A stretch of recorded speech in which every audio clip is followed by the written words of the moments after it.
Welcome to another YouTube video. In this one I would like to talk about thermaling together with a buddy. Some time ago I went out on one-on-one flying with Philip, practicing his thermaling and working on his cross-country. In this flight we had a few thermals and I would like to go through it and show you what mistakes he made, what he did good, and how did we work together, and why working together is better, faster, easier, and you can learn from each other. Learn while you're doing it, and then debriefing helps a lot to improve, make your flying better afterwards. This is what I'm going to do. I'm going to debrief Philip's and mine flight. So I hope you guys can take a few things from it. Philip definitely did. Let's get into it. The day wasn't super active down low. It took us some time to climb out and get our first thermal. Here you can see that we are actually opposite of each other in a 360 turn. This is the ideal situation. This is where you want to be, so you can see the other pilot right next to you all the time. This is how you can adapt easily for the turns. Later on this changed as Philip was doing wider turns than I was.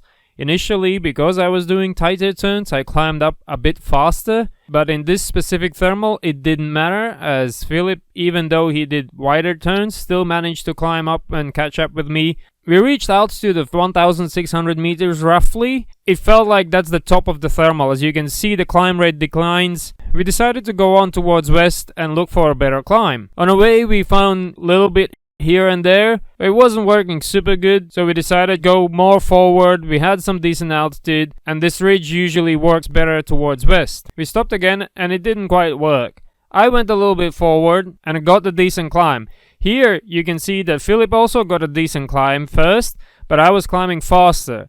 Normally when you fly with somebody next to you and you're not too far away, it's a good idea to join the faster climbing pilot. He had to retrieve a little bit back to look for a better climb. On his fourth turn he went a bit more upwind to look for a stronger climb, and he did it just a touch too long. You can see these two turns flattening out and he's still moving into the wind and eventually losing the thermal upwind. As he turned back to get back into the thermal, he actually got another one and climbed up to my altitude. This is where we decided that's high enough. We are at 1800, let's move forward. As we moved forward, we had nice lifty line here, and we got almost to 1900 meters. Here you can see that I'm a little bit ahead, and Philip found a lift. Me seeing that he's climbing, I turned back and then joined him to climb out before we do the transition. We finally worked together for a little bit there, and then Philip went a little bit more away and I tried to catch up and join, and we decided that it's good enough. We're at 2000 meters, it's February, that should be plenty to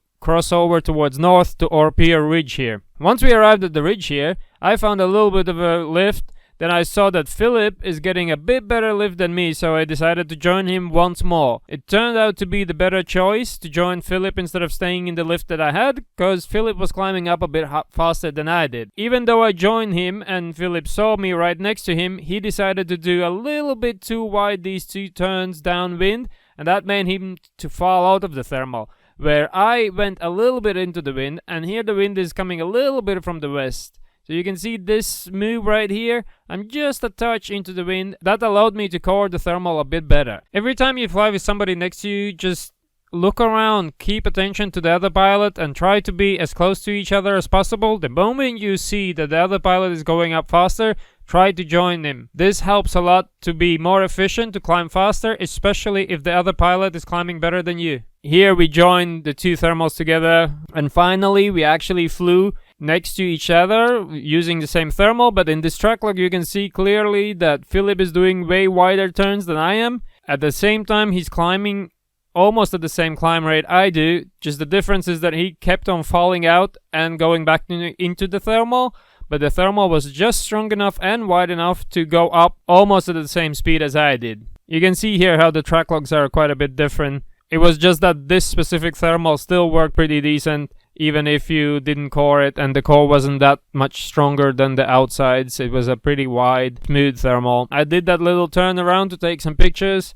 That's not normally what you do on the glides over on the cross country. We moved on forward to Beaumont Mountain at the similar height, and both of us were looking for thermal. The day was finishing as we had this massive cloud layer coming in, and it was continuously moving in since the beginning of the flight. At this point we just wanted to climb out high enough to make it back towards the Laragne area. I hope this video helped you to see some thermaling things that you could improve for your own flying and pay more attention next time you fly with somebody together. I have to mention that Philip is a new pilot and he did amazing for the hours of the flying experience he has. So the little mistakes he made, that's not a big deal at all. He did incredibly well for the conditions we had. Hey, you're still here? Well, you might as well like, subscribe and share with your friends. Hey!